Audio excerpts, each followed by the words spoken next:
Welcome everyone to the Galactica Corecast. This is a space for future Galactica Network citizens to have some fun, chat with the team, and learn everything you need to know about the very first cipher state. Today, we've also got some amazing guests with us, so we're really looking forward to that. But before we start with the chat, we just need to get through a bit of a disclaimer.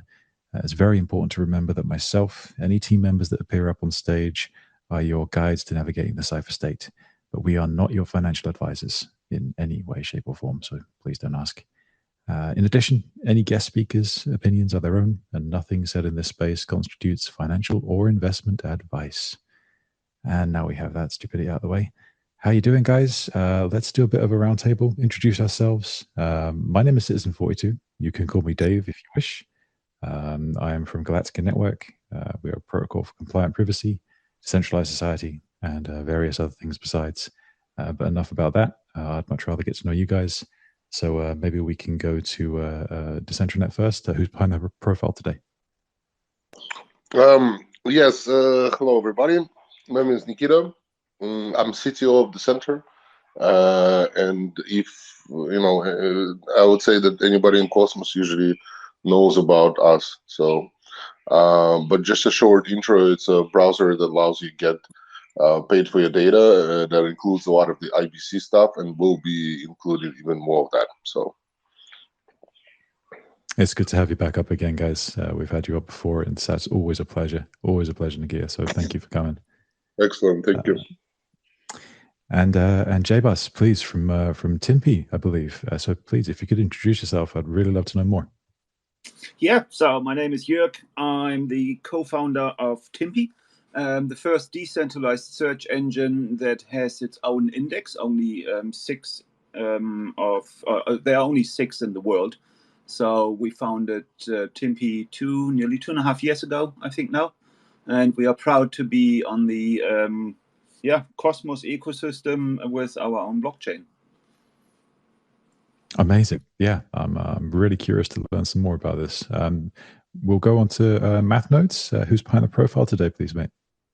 Yeah, so I go by the name Freaknik. I try to stay anon for multiple reasons, but we develop on the Sentinel network. We do a DVPN application called Mela. And then we also are developing on Pirate Chain and Darrow as well. We're going to integrate payment structures for privacy coins to purchase DVPN subscriptions through our app. I am absolutely thrilled to hear the use cases for all this stuff, because that sounds amazing. So I'm looking forward to having a chat. Okay, guys. I just want to say to anyone listening, welcome. And if you could just do us a bit of a favor, if you could dive down into the comment section of this space, give us a like and a retweet on the space. I'd be forever grateful. It just gets more information out to more people. We love to be educational on this space. And get out good information for the most that we can.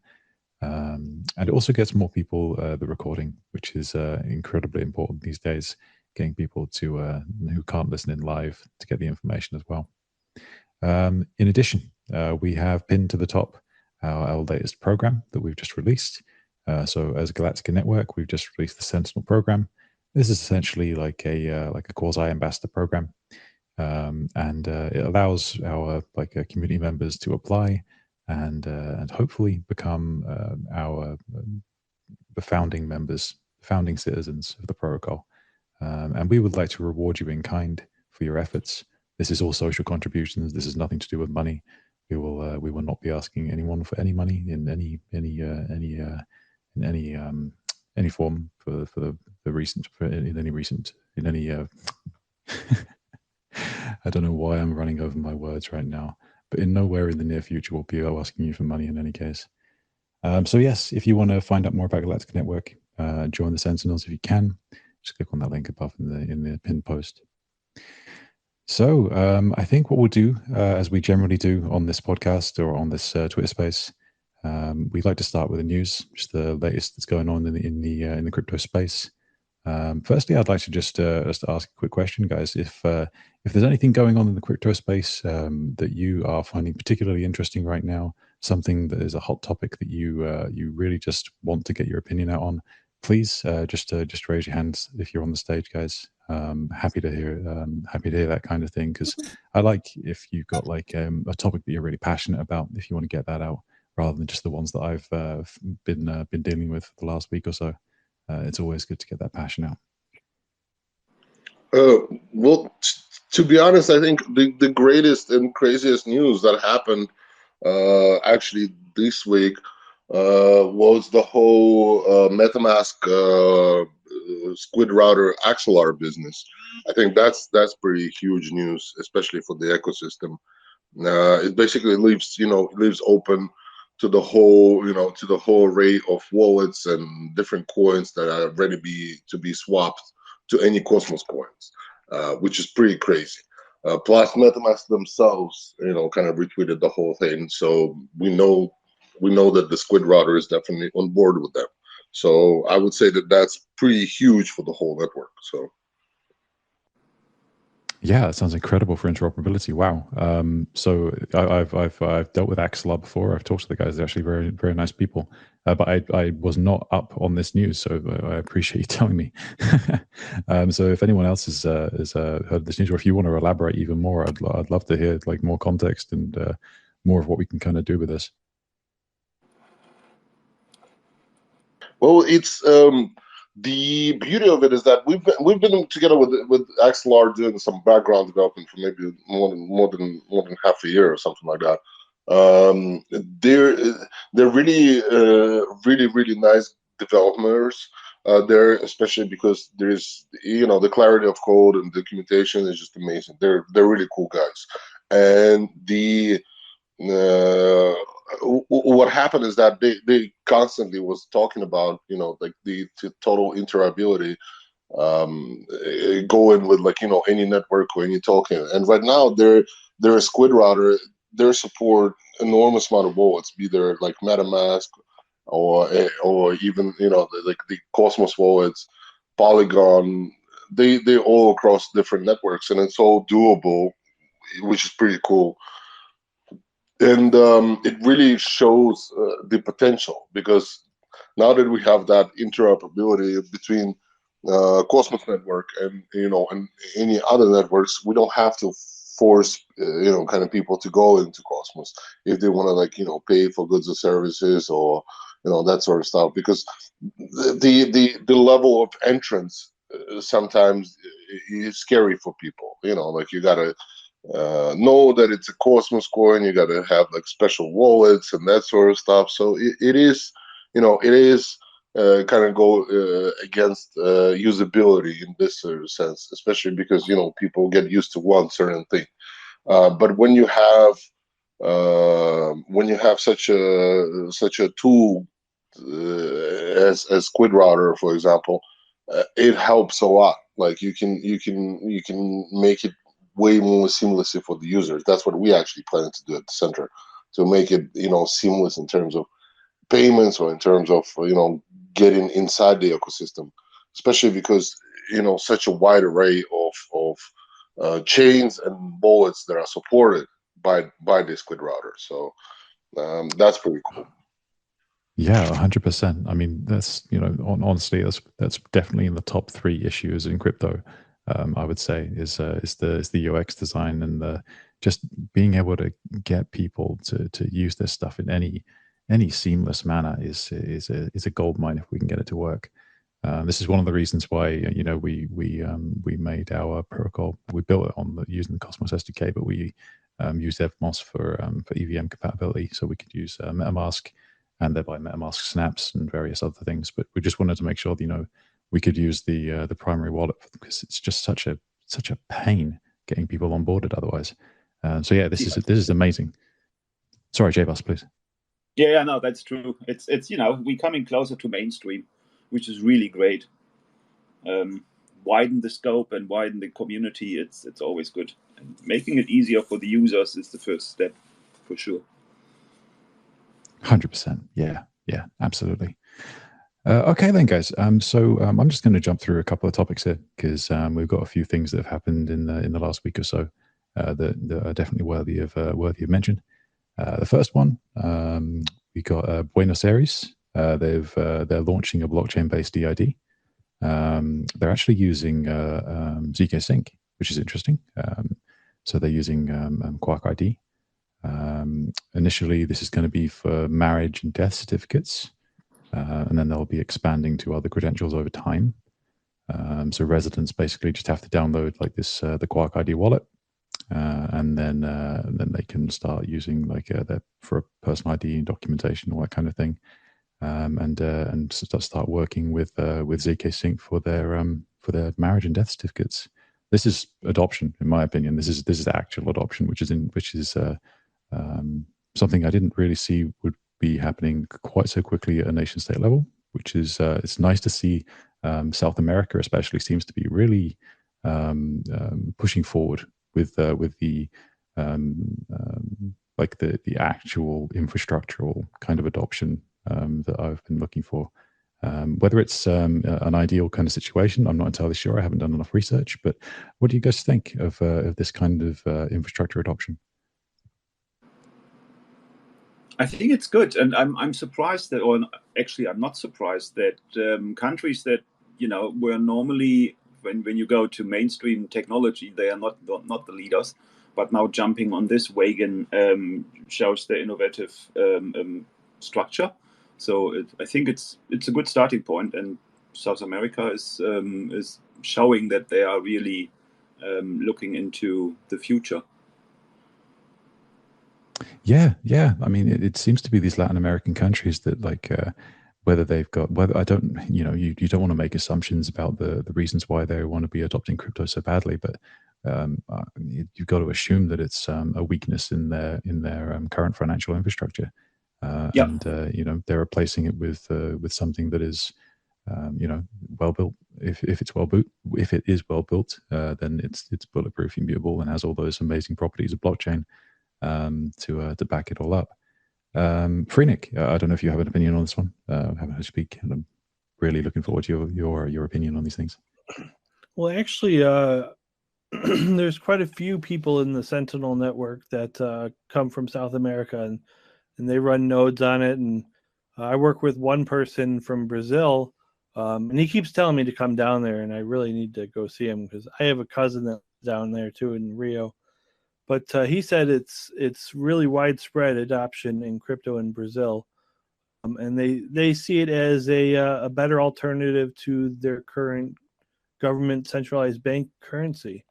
So I think that's the main speaking point to a lot of these smaller nations comparatively to United States or China or something like that, which are afraid of a decentralized, permissionless finance system because it would just obliterate what they've known and existed for so long and have so much time and money invested in that they don't want to see it being replaced by a bunch of hackers. To say that well, that's the amazing thing about blockchain, though, isn't it? Like if it is implemented in any way that it conforms with even the slightest of its original intent and ethos, it completely pulls the rug out of most power structures that currently exist. It's going to be an incredible disruption. Oh, absolutely! Like, I mean, I already see it. I'm in the U.S. Unfortunately, I have a lot of grief with this country, but I see it every day, and sometimes it just boils my blood. I mean, some DEXs don't allow US IP addresses because of the regulation, the enforcement by US regulators, and it's just they're worried that their power structure that they've held on to so long is going to be put in the hands of individuals, and that's the whole point of government is to control the population, right? So the bigger the government, that shouldn't be the point, though, should it? Like, geez. Yeah, I know. Man, I hate hearing that, but I know you're right, but I hate hearing it. Though. Yeah, that's what it's always been, though. Is they're there to control the population, and so the bigger the country, the more control, or the bigger the government, the more control they have over their citizens. And blockchain really represents a rebellion against at least the financial, and even it will get into other aspects of society as well. Like you're saying, marriage and death certificates, everything will be an asset on a blockchain. So it'll be, permissionless, and people have access and freely decentralized, and it'll give more power to the individual. 100%, man. Yeah. Oh my goodness. For anyone listening right now, listening to this wonderful stage with these wonderful speakers, government is supposed to be an infrastructure layer, and it's supposed to work for you. It's supposed to serve you. So if it doesn't, then something's wrong, and no government does. So something is definitely wrong. Also, just on a side note, guys, we've got a couple more people in the stage now. I'd absolutely adore if you guys would request to speak. I'd love to hear from some of the community, from anyone who's just stopped by the space to listen, and has any interest in any of the topics being discussed. Please just request to speak. We're happy to have you up. Yeah, guys. That's one of the reasons why we're building what we're building. We're building a Galactica network as essentially an extension of society. And all that entails. It's quite an ambitious kind of stack that we're trying to build here. But its main goal is to allow the governance layer to support people. Like, if you can imagine those typical socioeconomic pyramids that you might see of capitalism or of communism, where in all cases the people are at the bottom of the pyramid and they support everything else. Whereas with a blockchain system, when you have blockchain governance, especially and enforcement through code implemented correctly, they lie at the bottom of the pyramid and they support the people. And that's what I love about blockchain and its ethos is just this complete flipping of the power structure. So yeah, absolutely amazing. Buenos Aires, well done for taking on this bit of a leap in infrastructure. Hopefully, it's implemented well. I'll have to do some research into this and find out how they've actually done it and what they're doing. But yeah, it sounds good. If they're using zkSync, I know the guys, some of the guys at zkSync too, and they are good guys as well. So I'm looking forward to seeing that. We've got sorry, does anyone else have any opinions on that before I jump on? Yeah, I've just jumped on by accident. No. Okay, cool. So we've got another one from Coinbase. So Coinbase has received regulatory approval to list perpetual futures trading to users outside of the US. The international exchange, so the international arm of Coinbase, has been granted this approval. And yeah, it's good. I imagine this is going to allow a bit more volume, I guess. And it's perps are always good for the degens in the financial world. I don't know if anyone with more trading experience might have more context as to what this might entail and what it might result in. I don't know if we have any traders on the speaker panel.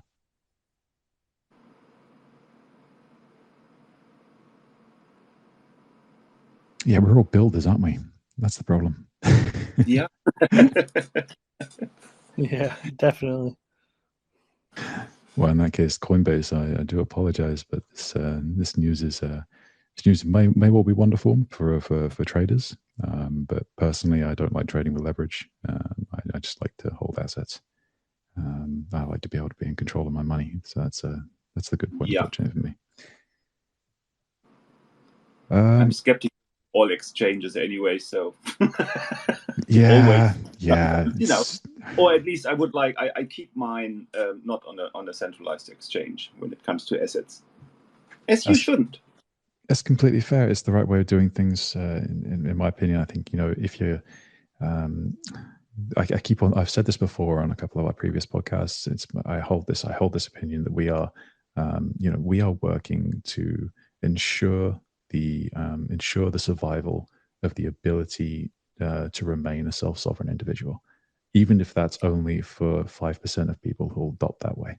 You know, if 95% of people even decide to adopt blockchain as simply like back-end financial rails for like existing companies and shit that just want to like use our technology for the incredible benefits it offers over the existing financial system, just using like Web 2 interfaces and stuff, you know, that's fine. I don't mind. I'd prefer the percentage to be higher. Obviously, I'm just talking like a worst case scenario kind of percentages.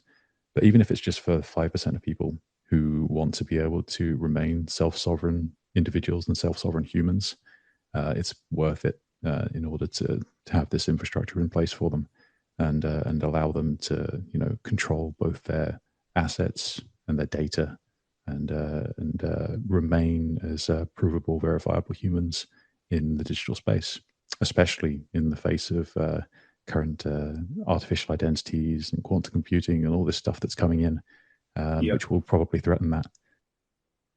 Yeah, no, for sure. I mean, I'm not against centralized exchanges. Don't get me wrong; they have a place. It's just, you know, I know people who have all their assets on a centralized exchange. They don't even know, and that's fine for them as well. But I like to use the tools I have available where they fit best. And centralized exchanges have a place, but, you know, it's not the only place. So they do, and like any private company, any private Web2 company, they as long as they are a trusted third party and they maintain that trust, they maintain that reputation, they're just as valid and useful as any other company. And, you know, if they're working for crypto and working within the confines of the crypto ethos, especially as some exchanges do still, then I have, you know, enough respect for them for sure. I just prefer the decentralized way. Yep, me too. No, yeah, I agree. So, like, I mean, I still use centralized exchanges because, like you guys said, there is a place for them, and they can help you, you know, get what you need. But as for leaving assets on them, I just think that's kind of ridiculous. Like, I'm all about storing my coins. Like, I haven't even done liquid staking with Atom because you're basically, it's complicated, but you're turning over your Atom to Stride or something like that. And so if Stride goes down, you will lose your Atom. You know, they have custody of it, and they delegate it to a validator of their choice. So I'm more into holding it and spending it. Yeah, me too. I mean, I'm using centralized exchanges as well, and they do, as I said, they have a place. But it's a tool. It's you know, it's like a cloud provider where they, you know, as you said, with infrastructure and the government, for a centralized exchange is similar. They basically deliver the infrastructure for a certain task, and that's where you should use them for, which is perfect that they are, you know, that they exist is perfect. It's just not, I wouldn't say it's not my my safety deposit that I trust them with all assets. You could probably put them in the box of like the decentralized over time kind of thesis, right? Like everything needs to be a little bit centralized when it starts in its infancy. Otherwise, you know, things just can't get built in any organized way. So like I kind of put centralized exchanges in that box. So, you know, we need them, and we still need them, and we will need them for, you know, some time to come. At least until we can centralize liquidity and other things in a decentralized manner.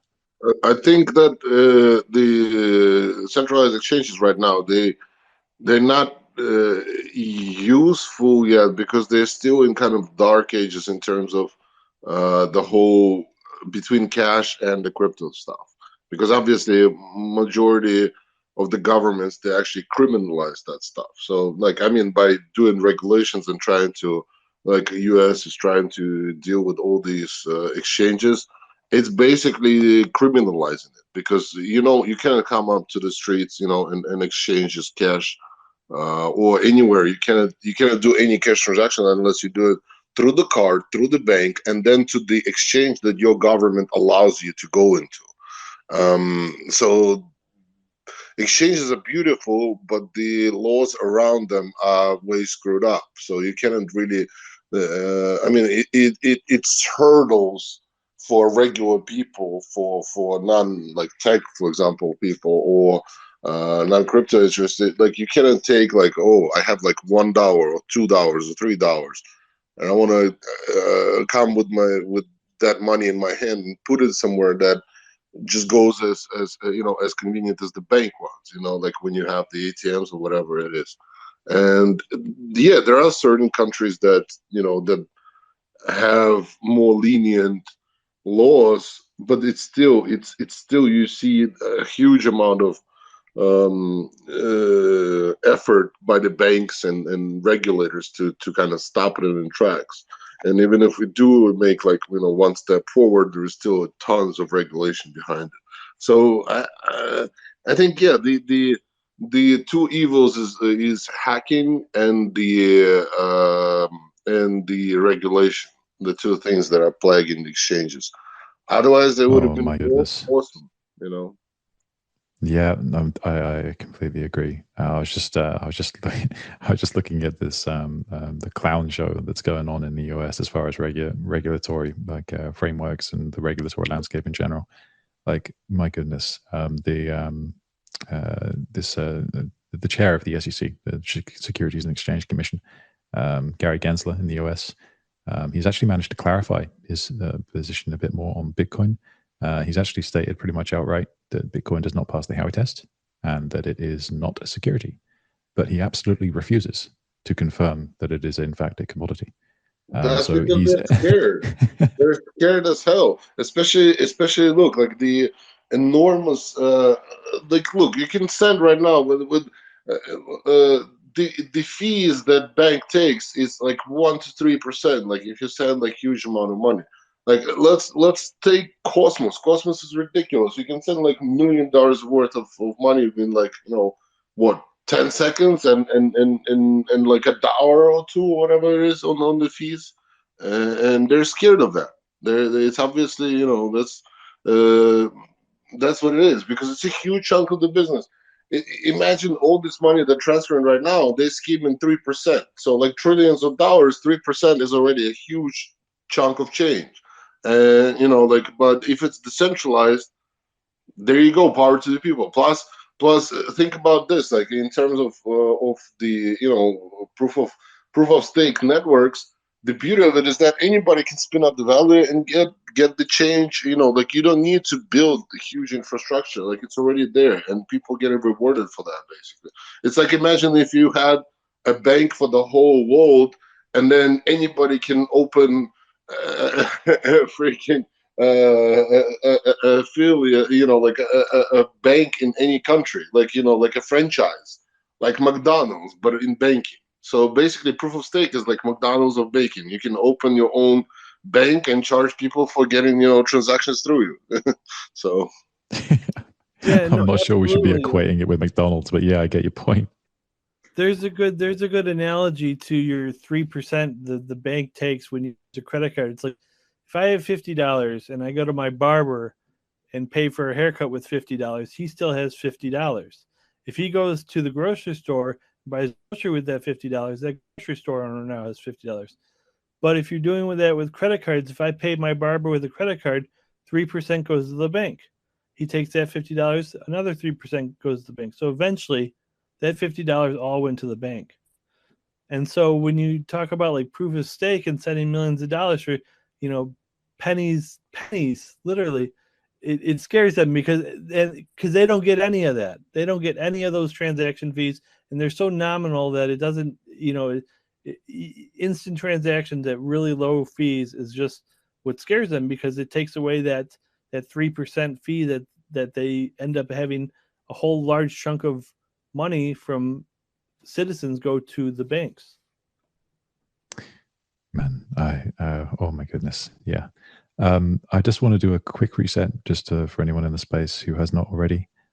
Please, if you can give us a moment of your time, it's completely free. It doesn't cost you anything.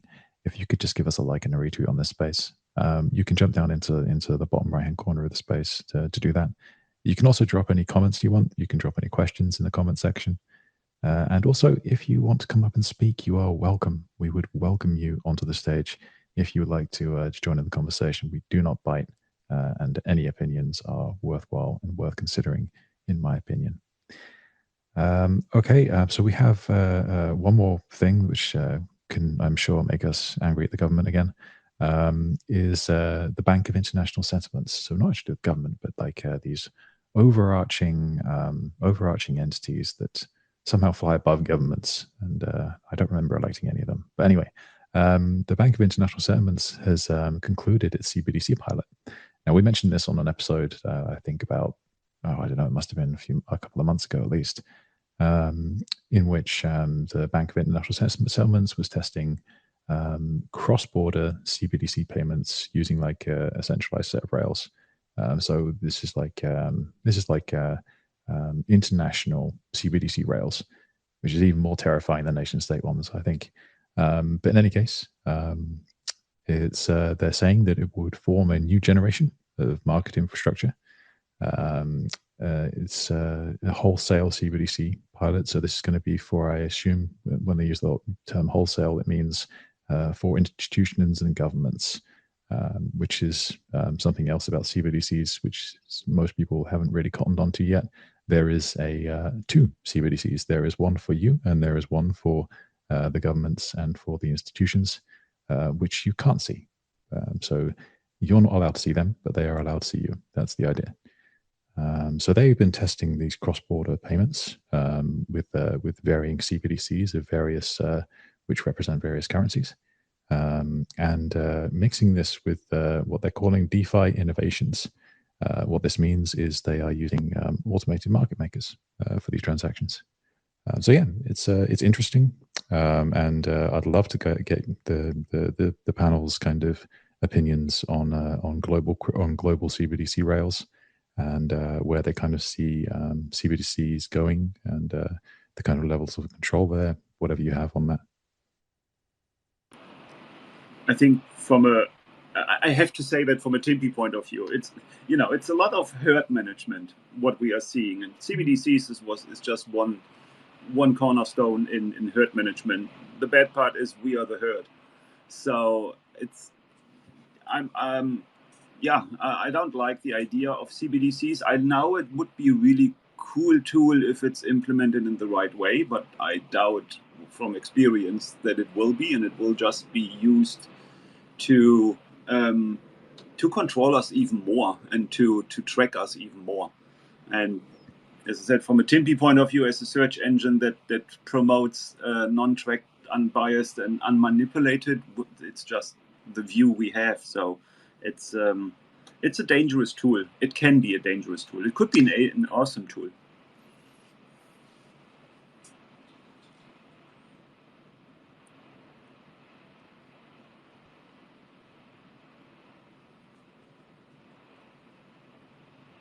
Uh-oh, silence.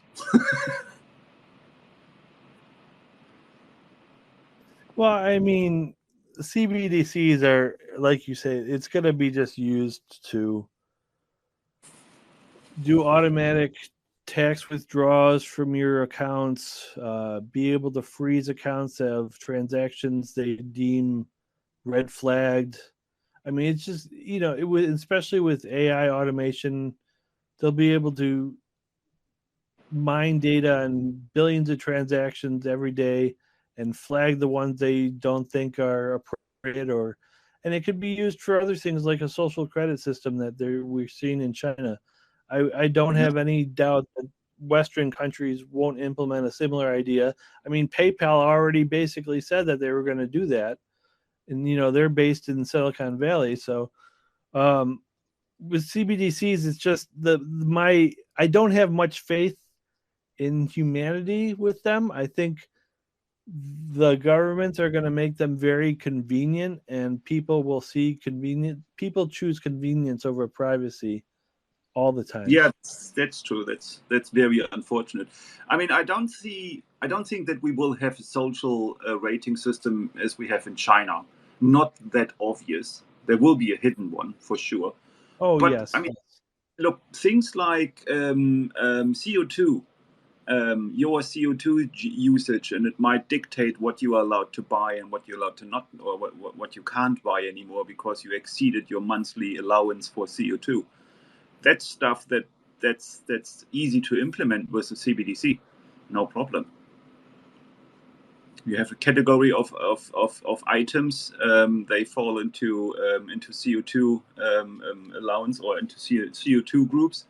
And if you want to buy another steak, then they might say, no, you had already 2 this month and you exceeded your CO2 allowance and you can't buy that this month.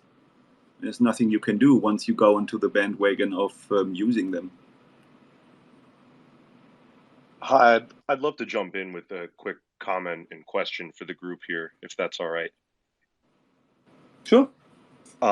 It seems, I was all for breaking out the pitchforks and torches as far as Gary Gensler is concerned, and I think a lot of the critique of the U.S. system is fair, but this particular facet of the conversation seems as if we've given the government an unfair hand where their choices are either to maintain the archaic system that we all agree could be brought to a much more efficient place, or to implement blockchain technologies and dramatically increase their potential powers as a non-benevolent dictator. Is there not some sort of ideal happy middle ground between these two that the crypto community could support more broadly?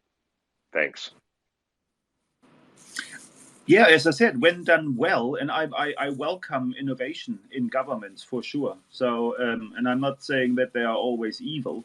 It's just that experience has shown that they do it mostly on purpose, and they don't do it because they are innovative. So it's not that they think, oh, that's an innovation I want to jump on. It's quite often that they see a benefit of doing it in their own agenda. So yeah, done right. No, I think that makes sense. Maybe a more targeted way of asking my question would be, what do you view as maybe an appropriate check on that power? What would be the sort of compromise or some sort of combination of technologies that would enable them to utilize technology without perhaps implementing a CO2 control on an average consumer like you were suggesting? Do you have any thoughts on what that would be like? Yeah, I think the ideal solution would be to make Bitcoin or other coins legal tender. And just have it be an independent currency. Sure. Yeah. Okay. Sovereign. Now, no nation state, no central bank. Yeah. Global Bitcoin, as it were. Okay. Yeah. No, that makes sense. I think that's the compromise, that if you're willing to make a CBDC, and I just have my grief with governments because it seems they're always trying to implement social controls and financial controls, and I don't trust them. I completely agree. My issue is I am unfortunately American, and my issue is seeing my tax dollars be spent on inefficient infrastructure. And so there's a part of me that would love to see us turn the corner, just because I know the technologies are available. I obviously share your concerns on the use of that technology, but it seems as if they take a step into the digital future, they've got a real challenge on their hands. Yeah, I would love to see innovation as well and spending tax money. I mean, I'm not from the US, I'm from New Zealand, but it's it's the same basically when it comes to spending and what government does with their budget. And I would love to see having budget spent into the right direction and to more future proof, and not just clinging on to old habits. It's just a concern that it might go into the wrong direction, or they have maybe the wrong agenda on that, and want to achieve different things what we would like to want to achieve with it. So I mean, CBDC would be cool if it's done in a way that's actually not to control anyone or to throw on policies later on. I'm originally from Germany, and what the EU sometimes decides. It's just crazy. So no, yeah, absolutely. It obviously opens up some serious philosophical doors for what the government might do next. So I really appreciate it. I just wanted to get a little more insight from you, how you feel about what the future could be like. So you said you're from Germany? This space was downloaded via spacesdown.com. Visit to download your spaces today. Originally, I'm from Germany, yes. So did you live during the era of the Stasi? Oh, no, yes, but I was on the western side. Oh, okay. Yes. So I mean that's what I'm saying is now, you know, cameras everywhere. It's getting worse in society. Then, you know, the technology enables so much more surveillance. And a CBDC would only be cool is if they use zkSyncs. Yeah, surveillance gets more, and it's so. I mean, if I talk to my partner, for example, she says, "Yeah, I don't care. I have nothing to hide," and which is true. I mean, we are not the bad guys, so we don't have. You know, she doesn't mind if she gets video recorded when she goes into the city, but it's for our own safety. That's what they always say.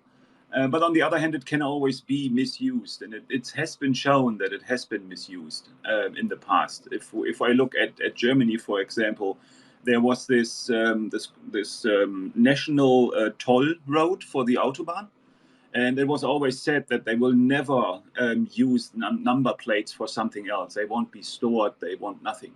But a couple of months later, it turned out that the police were able to go into the database of the toll company and basically track the bad guys through this system, which was good because they caught them.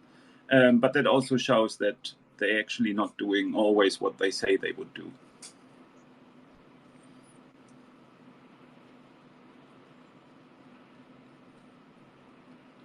So it's not the tool who's the bad thing, or that's the bad thing. It's basically what you do with it. It's probably a pretty fitting analogy for centralized exchanges when they go awry as well.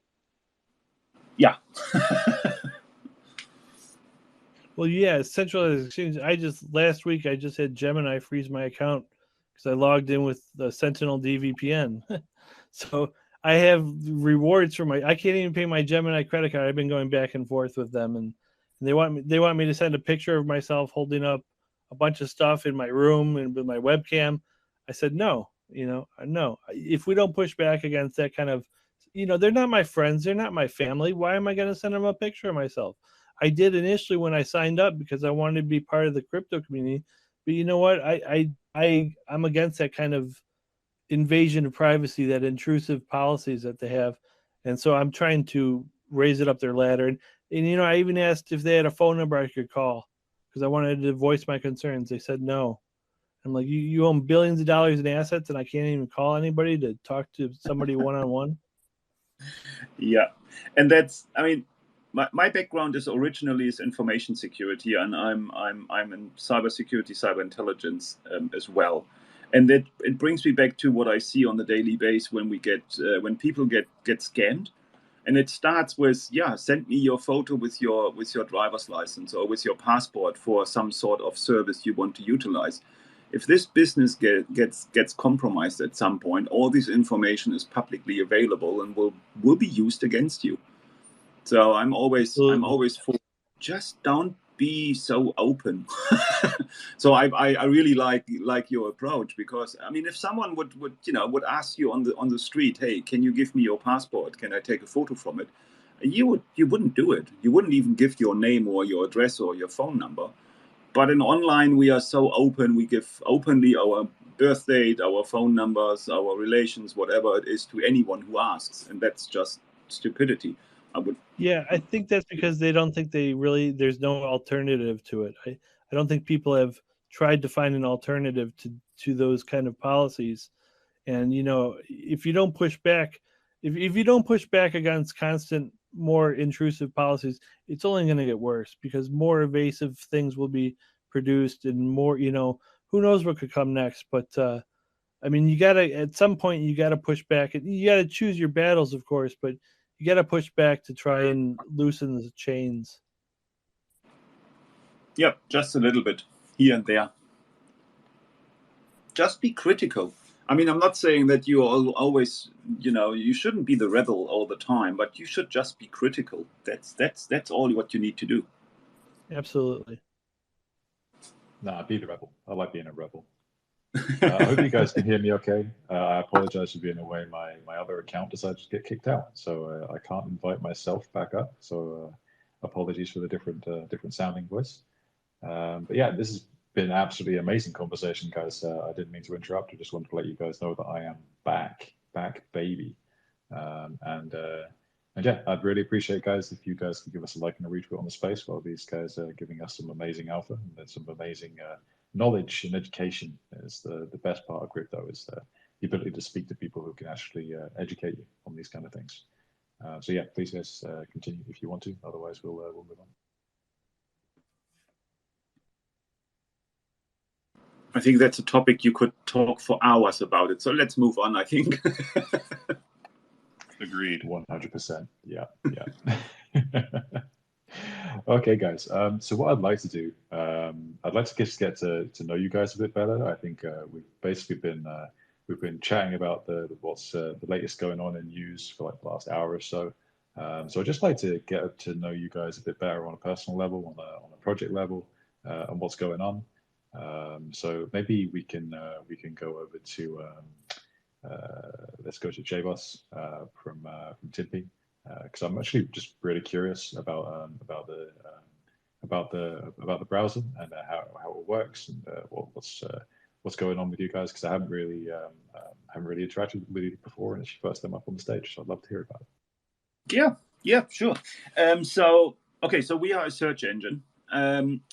To a little bit quick history, the search engine market is, as we all know, broken. So we have the majority is basically Bing and Google, who controls the majority of search users. And then we have on the other side, we have Yandex and Baidu in other regions. And then we have a few search aggregators. So the main difference between a search engine and an aggregator is the engine maintains its own index. The index is basically the inventory of the internet, and that's what, when you use a search engine, that is what you search for or search in. So the aggregators, the prominent or most prominent example of an aggregator is DuckDuckGo. So they utilize the search index or the index from someone else. In this case, its majority is Bing. And a couple of years back, I really, I started being frustrated with how we are getting results presented. And these results are not unbiased. These results are basically steered into a direction it's an agenda of Google or of Bing, whether it's financial, it's political, whatever it is. So the search results are never really the search results or the results I'm looking for. And yes, they deliver always a result, but it's not a fair result. So that got me really frustrated, and that was the reason why we founded Timpy. So Timpy is the first decentralized search engine that maintains its own web scale index. We do it in a decentralized way by utilizing our community to basically run our nodes. So we have several nodes, several different nodes to fulfill the tasks of a search engine, whether it's the crawling part or it's the storage part and so on. And with this index, we can not only present a search engine that is unbiased, because we have a governance process that allows the user to make decisions on the search algorithms, on how we see things. So our opinion was always, or our statement is always, a search engine should not have an opinion. So basically, we don't want to tell you what you need to think. We want to present you all available information so you can form your own opinion. That's it. So there's no influence from advertisement. There's no influence from other directions. It's basically purely the information. Our governance process allows us to make decisions when it comes to ethical topics. So of course, a search engine will always hide some sort of content. I don't need to talk about what kind of content, but I think everyone knows what I mean. And decisions like that is something we don't want to make. So we use our governance process to hear or to to enable the community to make decisions on topics like that when it comes to ethics. It also is with our AI. We have our own large language model, because with our own index, we have the benefit of having large data sets to train AIs ourselves and to allow others to use our unbiased information to train their AIs. So there's a lot of things. We just went to the Cypherpunk event from Flux, and we exclusively presented our search engine there. And besides the normal search function, we have a lot built in. It's not a browser, it's basically a website. And the website will then be like google.com or like bing.com will be timpi.com. And it will present you with a normal search field as you're used to and stuff like that. But there's a lot around it. But our aim is really democratizing search and delivering an alternative to what we are used to. And I talked to a guy a couple of weeks back in an interview. And what we are basically is Google 15 years ago. So 15 years ago, Google was really, they only presented search results. They didn't have any advertisement. They didn't have any, internal agenda. They just presented search results, and that's what we go back to. So it's actually more back to the future when it comes to what Timpi is, with new user experience, with new functionality, because we think the development of search, how it is presented, there hasn't been any development in the last decade. All the development went into how can we utilize the user's information. So the user became the commodity of large search engines and not the customer anymore. And on Timpi is, you are not our commodity, you are not our product. We are basically, you are our customers. And that's a complete different view on how we experience this service today. So that's all about Timpi. We are going to, we are in beta, having our launch in the next next couple of weeks, and then our public beta launch just short after that. And then anyone can use Timpi as their hopefully preferred search engine. Thank you. That's actually amazing. I love that. I love the idea that I'd go like a bit further. Like it's not just search engines that need to be unbiased. It's all infrastructure should have no opinion. Like infrastructure should not have an opinion. and yeah, we share that view. It's one. And again, you seem to have a strong governance system as well, which is something else we are massive proponents of. Strong utilitarian decentralized governance that actually supports protocols and people. It's an absolutely huge segment that is underlooked, and if you're pulling that off, I salute you, sir. Because it is working. So, we have an index size at the moment of around 700 million, which doesn't sound a lot, but we only started 4 weeks ago with starting our production index. Basically, we have received nearly 6 billion pages so far from our collectors, also from the crawling engines, and we have discovered around 100 million domains. It is estimated that the internet contains about 400 to 500 million active websites, and we have discovered 100 million out of those so far. So it's actually working, and it's really working pretty well. So yeah, we are live, and it's pretty. We have been working on that the last 2.5 years.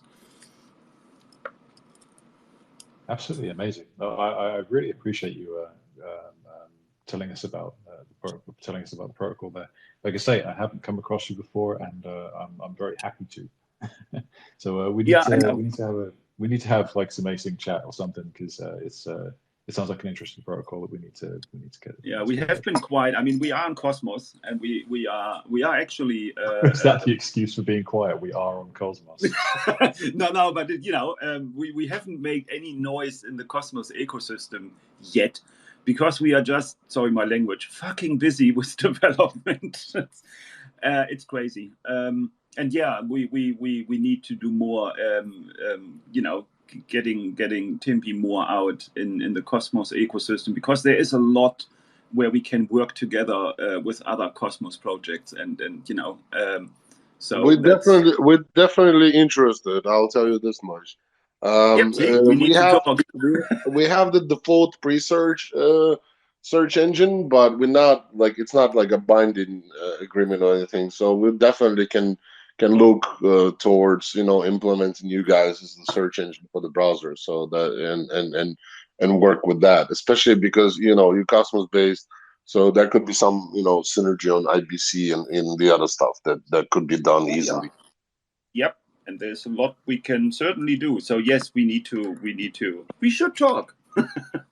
I already Just follow each other. added you on Twitter. So Okay, thank you. Yeah, make sure you're all following each other, guys. We all need to be Yes, chatting no, to each other. for sure. This is one of like, this is what I love about Space, is we can just talk shop, especially during the bear market, like market lows and all this stuff. I absolutely love it at this point, because we can just get all you guys on, and we can just talk like normal human beings without having to worry about that damn thing that ruins absolutely all interactions in this space, the financial base of everything. So it's really, really nice to get to talk to you guys. It really, really is. And yeah, so we haven't heard too much from MathNotes. Sorry, I completely forgot your Sweden name. Freaknik, yeah. Okay, you got it, man. Sorry, dude. So we initially, well, I did anyway. We have a team of 4. A couple people just came out recently, but I initially started my journey in mathematics, and I went through graduate school and studied number theory. And I was aware, and this was about 12 years ago, and I was aware of Bitcoin at the time and everything like that, and didn't read the white paper until many years later. But I went through number theory school and, you know, worked my ass off for all that stuff. But eventually I found my way to crypto in about 2017, and was just coding some scripts for, like, you know, easy computation stuff and all that stuff. And I didn't get really, you know, created my wallets and all that, but I didn't get too involved until about 4 years ago. And that's actually when I started discovering Monero. And I'm a big proponent of privacy. And I read the Monero white paper, and so it was the first crypto white paper I read, and I said, "Wow, elliptic curves over finite fields. This is my jam. Like, what am I doing? I can't believe it took me so long to find this." So I really was active in the Monero community, still am, and I've started diving into different privacy coins. You know, Pirate Chain, Darrow, Oxen. Oxen, unfortunately, is succumbing to regulation, and they're going to relaunch their token on Ethereum. But I was looking for an opportunity in the space, something privacy oriented, and it was actually somebody through the Monero community who suggested Sentinel. And I had dabbled with Secret a little bit on the Cosmos network, but really Sentinel broke me way wide open to the Cosmos, and I just see so much innovation happening on the Cosmos ecosystem, and it's great to see. You know, although most of it isn't privacy oriented, it's still a very, very advanced technology, and I'm, you know, a proponent of utilizing Cosmos as much as possible. And so we started working on Sentinel, and I launched a terminal application to connect to nodes. This was about 20 months ago, and Sentinel contacted me and said, "We'd like you to develop some open source software for us." And I said, "Hell yeah, you know, like I got lots of time, and I'll definitely do that." So we developed our initial launch, Mela, which is an Estonian word that means "for us." So it's privacy for us. And we launched our first app August of last year. And it's been developing ever since. And we're now in the plans to have subscription plans. So, you know, the thing with Sentinel was before you could only subscribe based on gigabyte on bandwidth subscriptions, which is actually really cost effective, but it's not as user friendly as, say, your NordVPN or your Proto VPN, which you know, has the account based model, and pay per month, 30-day or 6-month or 1-year subscription plans. And so a network upgrade that occurred on Sentinel in August 18th allowed for subscription plans. So we're working on that in our app for people to subscribe monthly or bi-monthly, or 3 months or 6 months or even a year. And we have a payment gateway that we just launched this week that allow people to pay in different coins. So all the node hosters on Sentinel that host nodes for people to connect to their VPN, they get paid in the native token or an IBC token. And we get paid either through the in-house wallet of Mela, which is Cosmos based, or through alternative coins, Bitcoin or Litecoin or Monero or whatnot. So initially we started in math, and that's why we have the name Math Nodes, because it's our primary passion. But we're definitely interested in developing as much as we can in the privacy space on Cosmos and beyond. Absolutely amazing. So Freknik, sorry, I can't. I'm going to be able to pronounce this by the end of this. I like names that people can't pronounce, because then they have to keep saying it, and so it gets in your head. I got you, man. I got you. That's a smart strategy. It really is. But I'm actually really curious about your opinion then, because we spent the last two years ish researching essentially a single kind of research topic and thesis, and that is this intersection of privacy and compliance. So you guys, so you personally, I guess, fall much harder on the privacy side of things over the compliance. So where are your hard lines on compliance? Just for interest's sake, like for some context, we're building obviously Galactica network. We are basically attempting to kind of like maintain as much of the like crypto ethos as possible, while enabling people, while kind of recognizing that blockchain, any kind of social interactions on blockchain, they kind of have to be assumed to be an extension of society rather than a separate society. So like, we have to like acknowledge that the real world exists, and that we are building like a version of digital society in which perhaps we can have more rights, better rights, inscribed in a coder's law kind of fashion, but like that it is still an extension of society itself, and that we can't silo ourselves. So bearing in mind this, we're building out like what we're calling guardians, which allow us to communicate off-chain using zero-knowledge proofs to allow us to maintain privacy at every step. So you can get your attestations for KYC, you can get your attestations for an educational institution could just say, you've got the X doctorate. A bank could say you have X financial accreditation, and then we could prove that on chain with a zero-knowledge proof. But if it comes to a regulatory decision, then that's up to the DApp.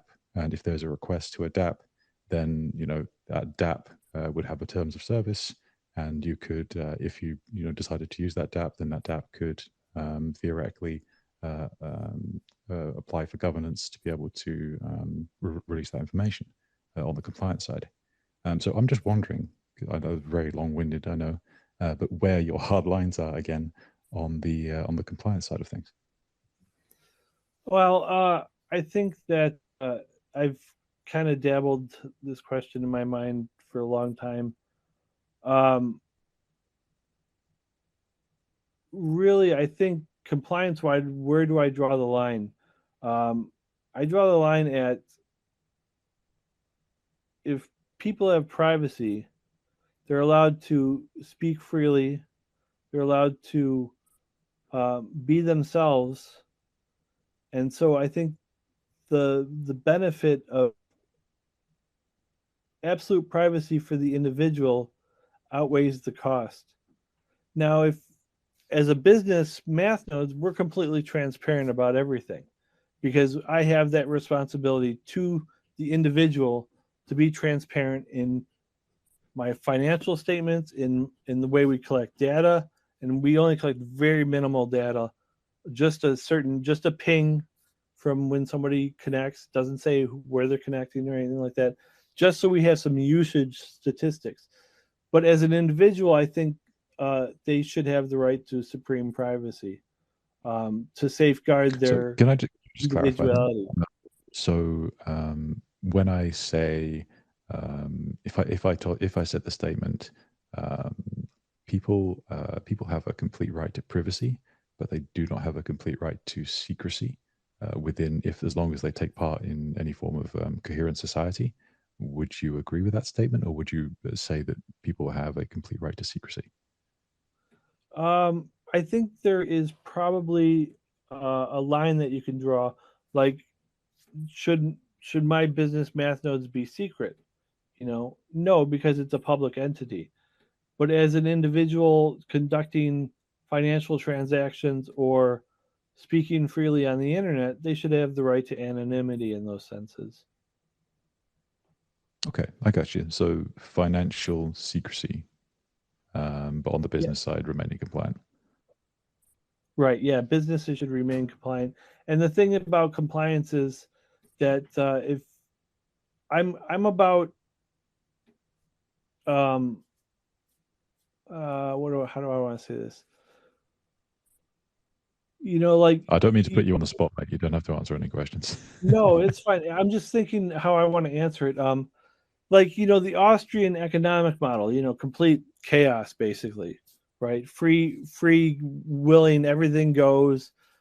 That will never work because human beings are destructive and they are manipulative. And so if you don't put some kind of bounds or constraints on a oscillating, constantly moving mathematical structure, then it's going to go out of control. So you have to have some kind of restraints on society in order for it to function properly, because there's bad actors. And I don't just mean criminals, violent criminals.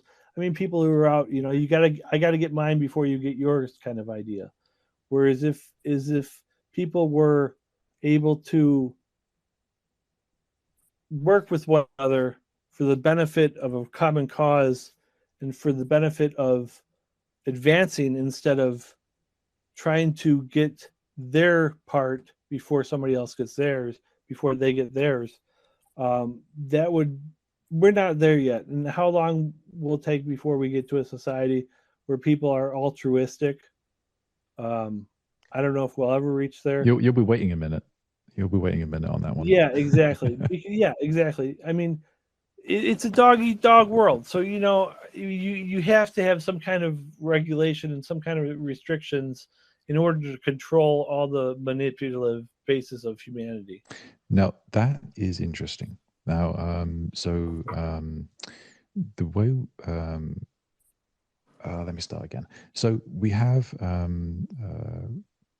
kind of like a self-regulation kind of mentality coming through in this conversation, I guess. And that's something that we're kind of, we're building out with a reputation system. So reputation in which like you can be completely composable with it. You can basically just set your own metrics, whatever you like as an individual or an entity on Galactica network, for instance, in this example, because this is what we're building, can set your own like reputation metrics, whatever you want to define as reputable or reputation, and then basically anything that's available on chain that can be judged will be judged through this reputation contract.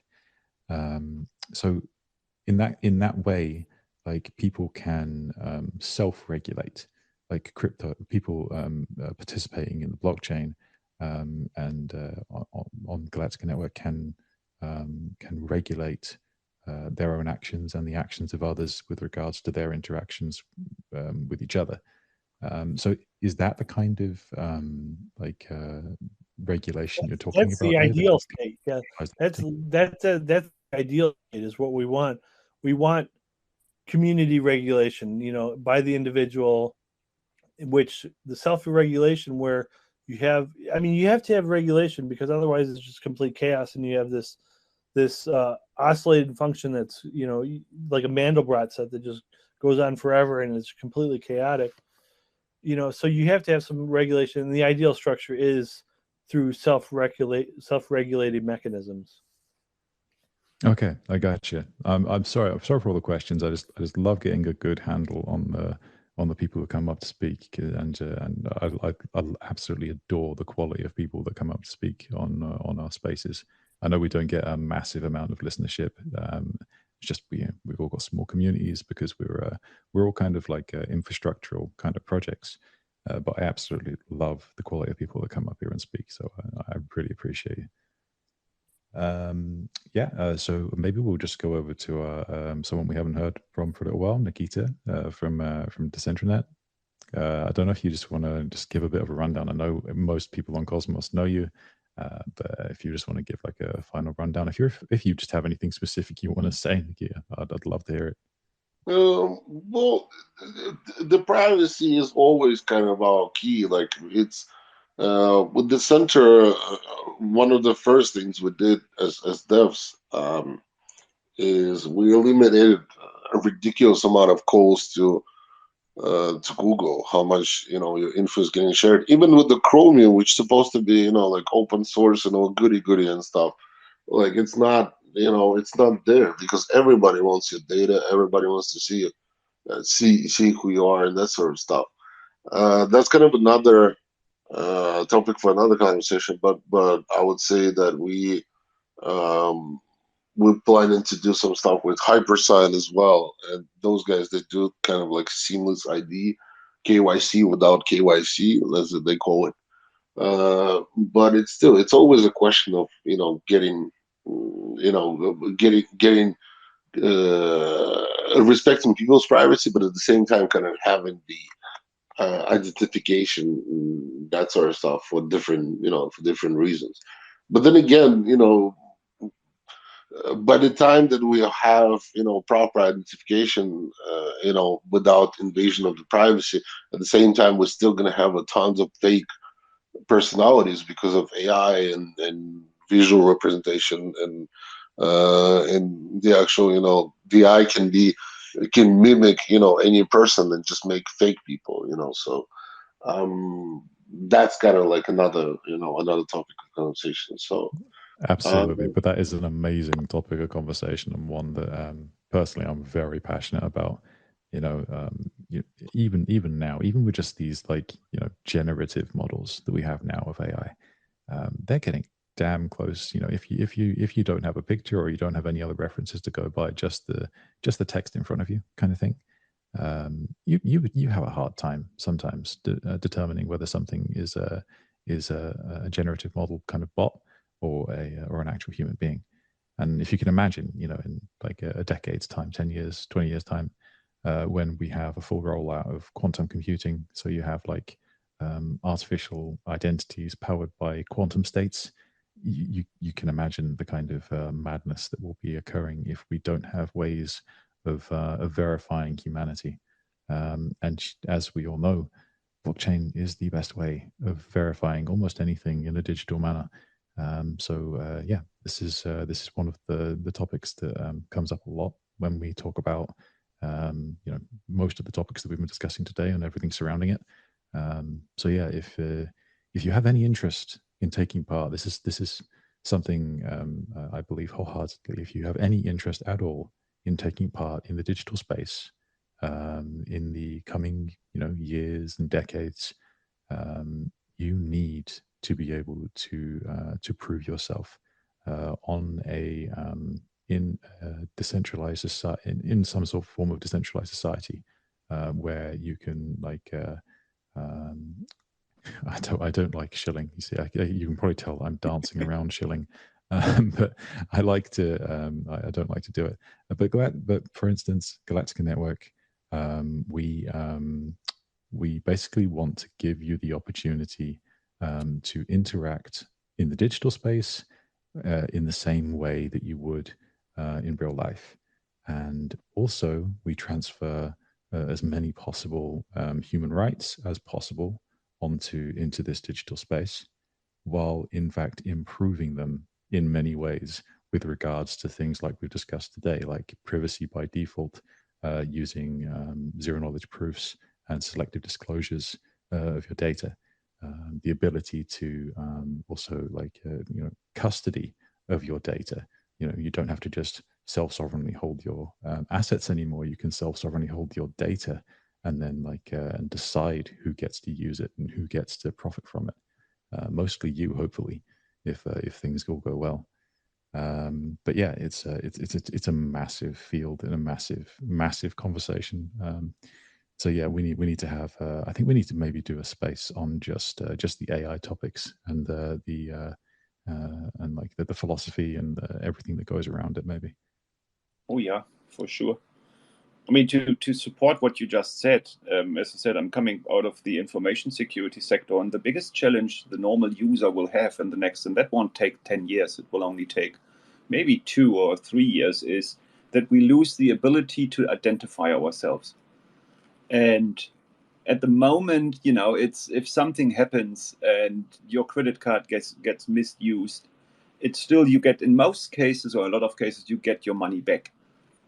But we will come to a point where that will stop, and people need to prove that it wasn't them. And with all the information available about everyone online, it's easy to create an AI model that is you. And then you are really, then we have problems, because if we can't identify, and if we can't, if we lose our own identity, online identity, then it makes it hard for us to move in online around, and someone can claim to be us, someone can buy a car, I don't know, open up a credit card, order something, and we can't prove that it wasn't us, because the models are so good that and they know so much about us that they can ask, or they can answer any kind of question that we would be able to answer, and then we have a huge problem. So Man, I think there was a terrifying thing. There's such a terrifying thing. This is the thing. I mean, with proving yourself, I mean, there's an easy solution to something like that. If I create a PGP key, that's mine. That's my digital signature. If it gets compromised, that's my loss. That's on me. That's not the company's fault for me getting my credit card stolen. That's on me. If I self-govern myself and I create my own PGP key and it gets compromised, then you know what? I'm going to have to deal with the problems of that. Nobody else should have to. Yeah, I know. I'm all in with. I mean, look, we have been trying to bloody push PGP for 20 years plus. It's just the normal, mainstream doesn't use it. Mainstream uses something like, what's your birthday? What's your mother's maiden name? And stuff like that. It's so stupid. And then we give this information away when we go onto any social media and say, yeah, my mother is born something, and my birthday is on Facebook. Great, your phone number is on bloody Facebook. Oh my goodness, Facebook! Did you guys see the keynote speech from Meta a few days ago about specifically about the AR glasses, the AR glasses and the artificial and the AI models that they're bringing out for their chat services. Basically, the ridiculousness of it just really struck me. So what they're doing is they are allowing people, like just normal people, on all of their services. So that's Facebook and Instagram, I think, and WhatsApp. I want to say WhatsApp. Is it WhatsApp? I don't know. Yeah, but yeah. Whatever. Yeah. Anyway, all of their services that involve chat. So you flick a switch on that app. It's just an option. And it allows you to let Facebook, a Web2 company, take basically all of your interactions that you do and train your own AI model that is you. Now, if you can imagine getting hacked right now and the kind of hell that gets released when you get hacked from such a major company with so much data on you, Just imagine if they also have an AI model that's been trained for like what, a year, 2 years, whatever it's however long it's been trained on you, to complement that data. You again, guys, if you're still listening to our wonderful, beautiful conversation and sometimes rants, just make sure that you find some way of verifying yourself in the future. Sorry, Jay, please go ahead. It was just an anecdote that I remembered. Yeah, no, it's true. I mean, I know it's a very dark future what I'm painting here, but it's the reality. We see that already with people calling, your relatives and say, "Hey, mom," and stuff like that, or on WhatsApp, where they try to be you, but they are not good enough yet. But it will get better. And with models like ChatGPT and large language models, they get more and more sophisticated. And with the amount of information that is available about you, it's just a matter of time that the bad guys going and say, okay, let's train ourselves models. You only need a pre-trained model, and then you feed it with the right information. It will basically act as it were you. And then if you can't prove that you, and yeah, as said, PGP would have been a great solution, but it never, unfortunately for mainstream, never took off. Then yeah, I mean, it's all about this adoption, isn't it? I mean, the adoption has to be there, or it just becomes irrelevant over time. And I mean, we've got to try again. Yeah, I mean, here in New Zealand, when we call our bank, they have a voice identification. So there's an AI model. It's easy to do the voice or your voice, and just trick the voice identification. And then you have access to accounts, because that's the only identification you have. You have to say your birth date if they ask you, and your address. And that's publicly available information. So you can even access, or someone could access, your banking account, at least when you are in New Zealand with a certain bank, because they have voice identification. It's nothing else. That's like in the movie Sneakers, where they have to he records the voice of the guy to get into the main office to steal the ultimate crypto. I mean, he did it. That was the 1980s. So yeah. So it's it will be fun. It will be fun over the next couple of years, and we have to be prepared for sure. Speaking of privacy, by the way, Timpy is also protecting your privacy. I have to throw that in here. Come on. Does Timpy, is that a word for something? Does Timpy mean something, or is it? Yes. Yeah, Timpy is Filipino and stands for self-control, taking back control. Oh, I like that. That's good. I love it. That's a cool reference. Mela is, ours is for us in Estonian, so. Yeah, so that's Timpy is also has the meaning of self-control and taking back control. And there's us calling ourselves Galactica, and we're like just sci-fi nerds.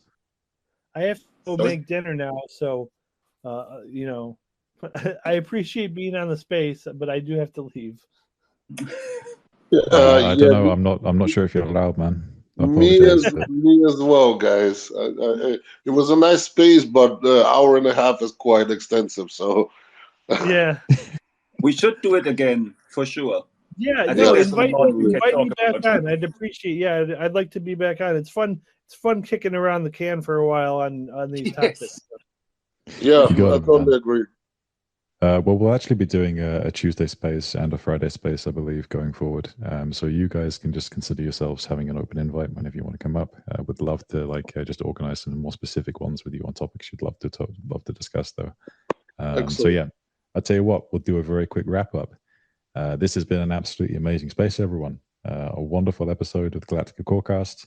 We have had amazing takes and feedback from these amazing guys from Decentranet, from Timpy, from MathNodes. So please give them a follow and a like, or whatever that is on these social media platforms. Please do it. If you could find the time, I'd love it if you could do it for galactica.com as well. Give us a follow, like, retweet the space. I'd love to very much thank you guys for coming and listening to us. Again, this, as has been mentioned, it's been a bit of a longer space, but I absolutely adore talking about these topics, and As you can probably tell, I could go for hours and hours and hours. But I appreciate that most people don't want to do that. So yeah, I just want to say thank you guys. Thank you guys for coming. Really appreciate it. And thank you for the audience for coming by as well. Check out the pin tweet and follow everyone. Thanks for having. Sorry, J-Bus. Thanks for having us. Yeah, thank you. You're more than welcome. You're more than welcome. So enjoy your dinner, guys. Enjoy your Friday evening. And we will see you next time on the next episode of the Galactica Corecast. We'll see you on the next one. Thank you. Have a nice one.